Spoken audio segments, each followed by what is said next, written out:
బ్రతుకుడు నీకే ఇంకా కష్టాలు శ్రమ. అంటారేమని, నన్ను సజీవ లెక్కల్లో ఉంచుకున్నావు, నీకు వందనాలు ప్రభు ఈ రోజు అని. సజీవులు అంటే ఎవరు?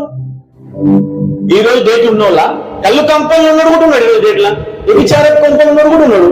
విగ్రహ ఆరాధకుడు కూడా ఉన్నాడు ఈ రోజులా.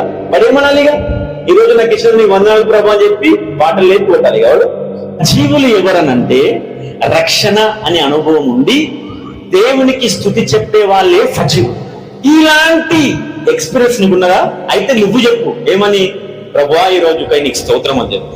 ఎందుకు చెప్పగలుగుతున్నావు నువ్వు స్తోత్రం? నువ్వు సజీవుడివి, సజీవురాలివి. నువ్వు ఎట్లా సజీవుడివైనావు, ఎట్లా సజీవురాలివైనావు? నువ్వు రక్షణ పొందుకున్నావు, నువ్వు పరిశుద్ధాత్మతో నింపబడ్డావు, నువ్వు మారు మనసు పొందినవు. నీకు పాపానికి ఇంకా సంబంధం లేదు, నీకు లోకానికి ఇంకా సంబంధం, నీకు లోకానికి ఇంకా సంబంధం లేదు. ఒకవేళ నీకు లోకానికి ఇంకా సంబంధం ఉన్నది అని అంటే నువ్వు సజీవుడివి కావు.